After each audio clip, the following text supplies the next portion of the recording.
Today's review is sponsored by OnlyCans, for those who get turned on by a nice metal container. Come enjoy some nice cans. No, not that kind. Watch it, Alan. I'm shooting.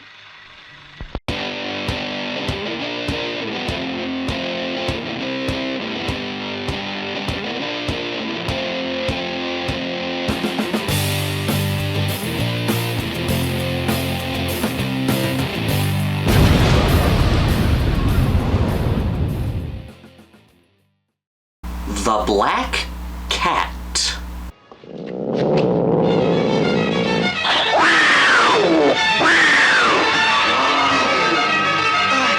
The stories of Edgar Allan Poe have influenced so many horror movies. The Black Cat alone has inspired a lot of horror films over the years. There's The Black Cat from 1934, there's also Maniac from 1934, and then there's Sergio Martino's Your Vice is a Locked Room and Only I Have the Key. That's just a few of them. There are a lot more. Today we're looking at The Black Cat from 1981, directed by one of my favorite directors, Lucio Fulci. No.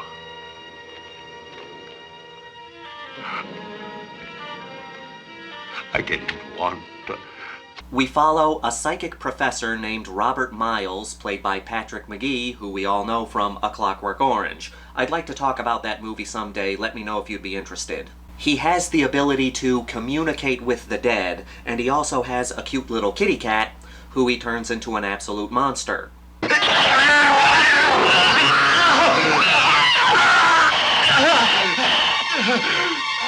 The plot is a little unclear.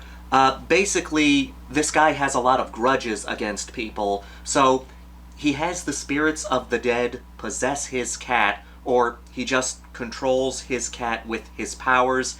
It doesn't explain it too much, but anyway, what he does is he uses his cat to kill his enemies. An American photographer and a detective from Scotland Yard are studying these strange deaths that have been occurring in this small town. They all look like accidents, but the more they look into them, it's clear that there's something more sinister afoot, with 4 furry feet.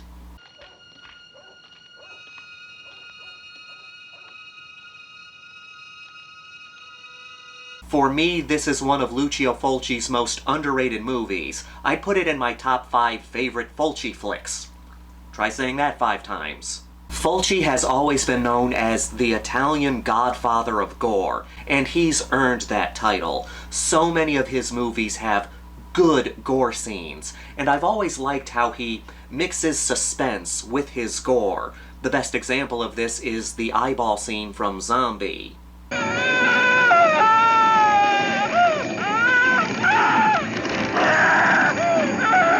But he's also really good at atmosphere. Both Dario Argento and Lucio Fulci put this dream-like atmosphere in their movies.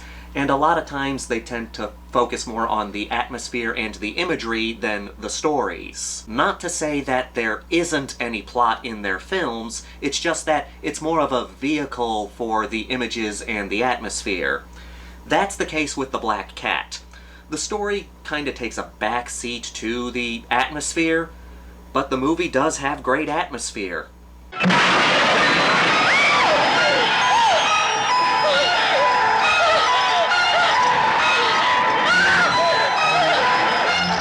I am one of those guys who loves good storytelling, but I also love good imagery.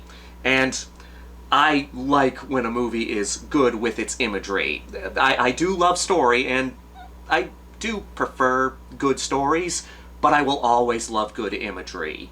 This is a Gothic horror movie. All the elements you see in classic Gothic horror are in this flick. You've got beautiful buildings and ruins, cemeteries, fog moving throughout the streets and graveyards.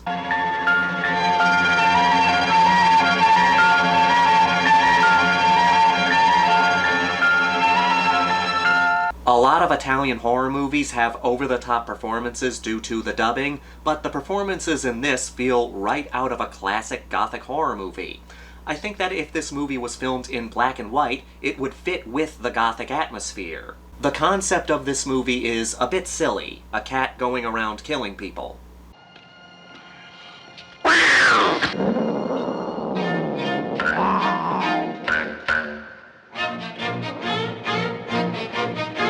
You can make any idea work in a horror movie, whether it be silly or serious. You could take this idea down the goofy path, and it would still be a fun flick. You can also take this idea down the serious path, and if done right, it could work. The Black Cat takes this silly idea down the serious route, and makes it work. Yes. He brought the key through the air conditioning conduit. That's absurd. He would have to have thought it out. I've been diving into dog and cat-based horror movies recently because I find them fascinating. I mean, after all, look what I do for a living. But dogs work a little more in concept for horror movies because dogs can do some serious damage. Look at this vicious beast.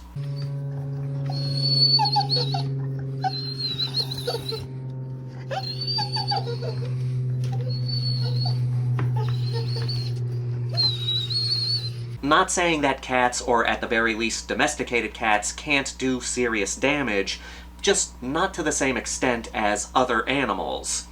This movie does a good job at making this kitty a legitimate threat.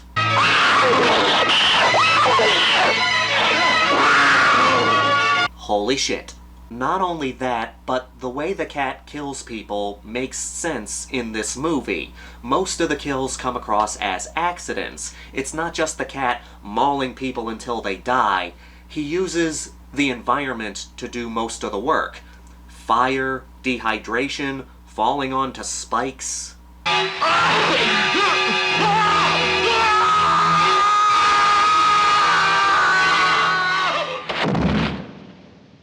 This kill has lost a bit of its impact over the years for me because Fulci has recycled this kill in other movies. We see it once in Manhattan Baby, he uses it again in Demonia. I think this kill could have been more impactful if he didn't do it again in other movies. Not to say that you can't do similar kills in other movies, but you have to put a bit of a twist on them in order for them to be effective. If it's just the same kind of kill over and over and over again, it can be stale, and it can make the other kills stale, because, again, you're just recycling the same kill. Someone falling onto spikes. You can have stabbings in a bunch of movies, but you can handle them differently so that they can feel different in each film. But the rest of the kills are solid. Not nearly as gory as in other Fulci movies, but still, they work. And they fit with the idea of a kitty killing people.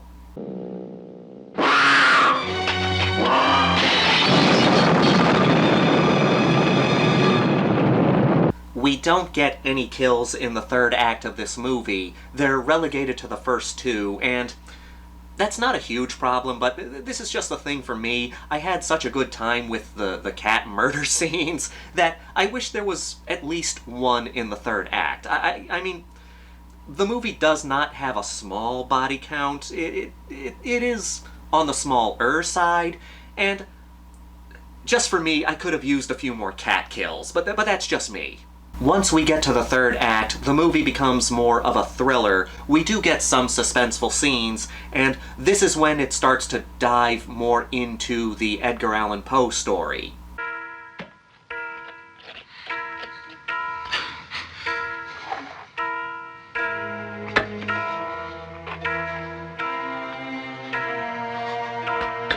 There's nothing really wrong with not having any kills in the third act. I was just enjoying the kitty kills so much that I wanted at least one more. The dynamic between Professor Miles and this cat is interesting. These two hate each other, but they're stuck together due to their supernatural bond. This could come across as silly. This cat is my nemesis, and he wants me dead. What a pussy. But he's only a cat. A cat that sooner or later will kill me. and there's nothing I can do to prevent it. It works here, and that's mostly because of Patrick Magee. If you got the wrong actor for this role, it would come across as goofy, still entertaining, but in a goofy way.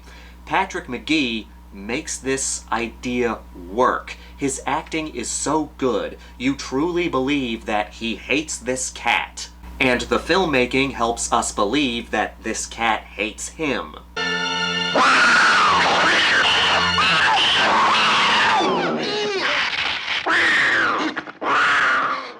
It takes something that could be fun in a silly way and makes it work in a serious way.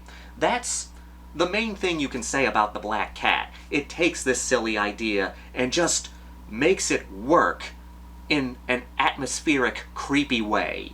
As great as Lucio Fulci's gore films are, his more atmospheric movies deserve love too.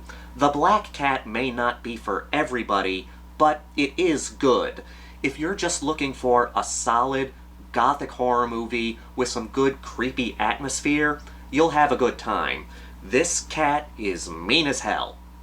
And with that, let's get to the Grindhouse rankings.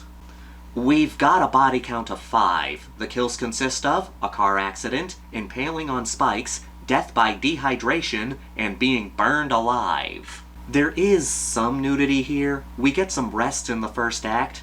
Not much more than that. This is a Fulci movie that focuses more on the atmosphere than the gore. As much as we love Fulci gore, his atmosphere is just as good.